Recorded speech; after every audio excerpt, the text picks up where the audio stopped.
Welcome back to Grammar Time. This is Joscha speaking, and today we're going to be working on your grammar. Say that the future is an undiscovered country, and we never stop wondering what's going to happen. Well, what's going to happen today is we're going to be talking about the future in English, or futures in plural, I should say. We'll take a good look at will, be going to, and the use of present forms to talk about the future in English. So, without further ado, let's get right into it. We'll start with the future with will. Take a look at these examples. You'll have a camera connected to your eyes. You won't ever lose your phone again.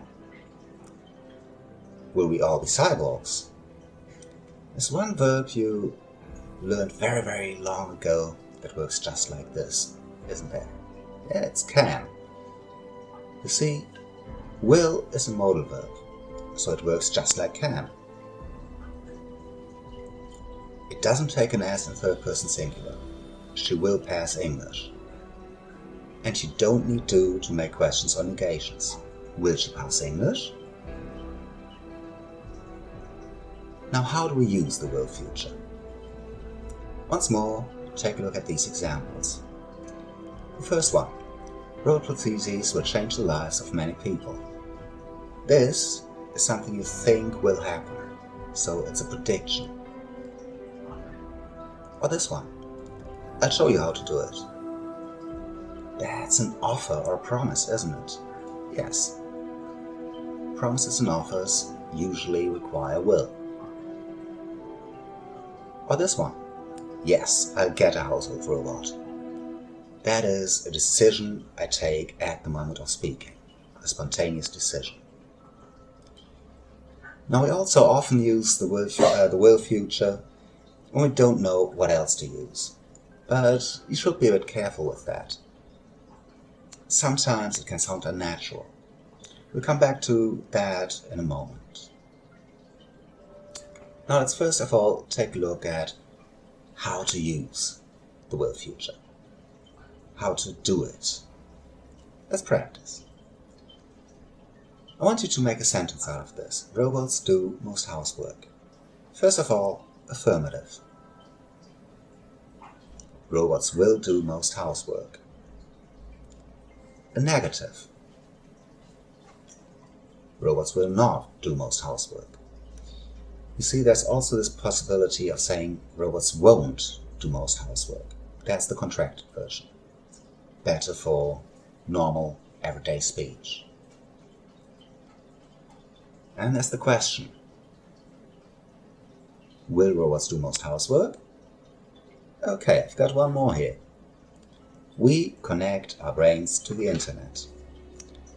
First, the affirmative.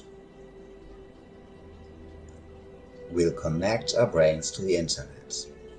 And you see, there's another contraction here. We'll connect instead of we will connect. It's a stylistic thing. Negative. We won't connect our brains to the internet. And a question. Will we connect our brains to the internet? Okay. This much for the future with will. What about be going to? Or I should say, be going to plus infinitive. Take a look at this. Ayla is going to be on sale very soon. It isn't going to take all that long. Are robots going to be very common? Pay special attention to the verb to be. You know, be going to is the most common future form, especially in spoken English. It's made using be as the auxiliary, like in is she going to pass English? And you can also use it in the past. I was going to do it, but I forgot. So I wanted to do it, but then I didn't. How do we use be going to? They're going to launch an implantable mobile phone. That is a plan, an intention, isn't it? Yes, plans and intentions normally are expressed using be going to. Oh no, it's going to rain. You see those clouds? The wind is gathering. Yes, that's an intuition. In 1 second or less, you know what's going to happen.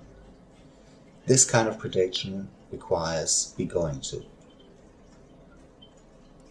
Now, we often use be going to simply because it may sound better than will in a specific context. And many people abbreviate it to gonna, but you shouldn't do that in polite conversation or in writing. Let's practice be going to.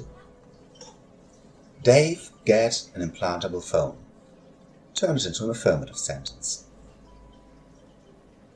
Dave's going to get an implantable phone. Notice how I use the contraction of be. Negative. Dave isn't going to get an implantable phone. And a question. Is Dave going to get an implantable phone? And you see, here we're talking about an intention, a plan, something he wants to do or doesn't want to do. So this is plan, intention once more. And what about this here? Cyborgs take over in 2050. First, the affirmative. Cyborgs are going to take over in 2050. Negative. Cyborgs aren't going to take over in 2050. And finally, a question. Are cyborgs going to take over in 2050? You see, this is prediction. This is one of those cases where you can use will and be going to interchangeably. Now, what about present forms for the future? School starts again in September. What time are you meeting Janice? You know present simple, you know present continuous, don't you? We can use present forms for the future, and we often do. Both present simple and present continuous have future uses.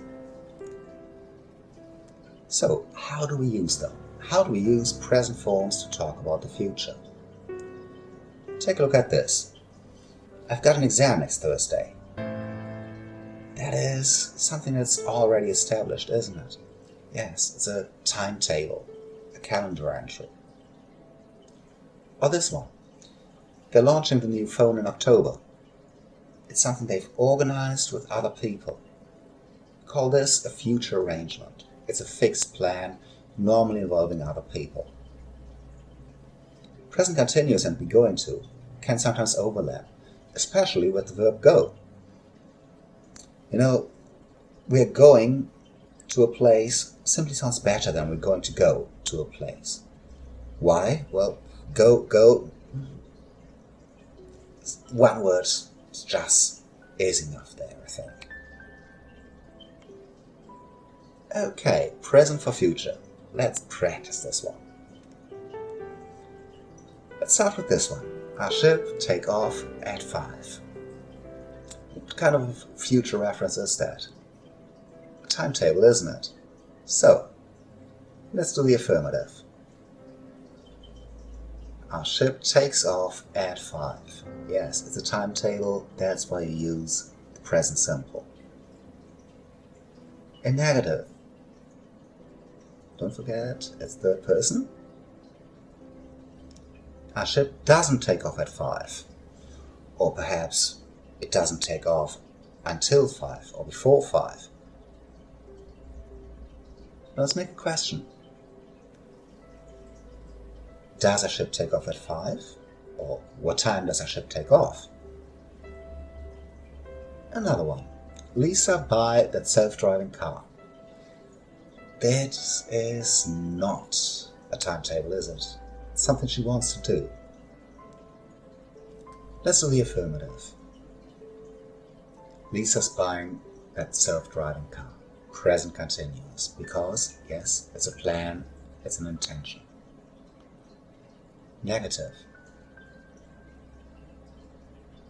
Lisa isn't buying that self-driving car. She absolutely doesn't want it. And finally, a question. Is Lisa buying a self-driving car? We're talking about the future here. She's not doing it right now. It's a plan, it's an intention that she's got very, very clear. Okay, so of course there's more. It's quite a lot more about the future, but we leave that for the near future. So, before I go, let me just give you a brief summary. In English, there are three main ways to talk about the future. There's will, be going to, and present forms. We mainly use will to talk about predictions, offers, promises, and about decisions that we take at the moment of speaking. Will is a modal verb, so it works just like can, no third person as, and so on. Then there is be going to. Be going to is perhaps the most common form, especially in spoken English. We use it for plans, intentions, and what I called intuitions, that is to say, predictions that you make at the moment of speaking, in the blink of an eye. Finally, there are present forms. The present simple can be used to talk about timetables, as in the exams on the 5th of June, or the bus leaves at 10 o'clock. And finally, the present continuous, which we use for future arrangements. That is, very, very strong, fixed plans that normally we have organized with other people. Okay, so that's basically it for today. You need to practice a bit, I think. So, well, go ahead and, as usual, don't forget to be awesome.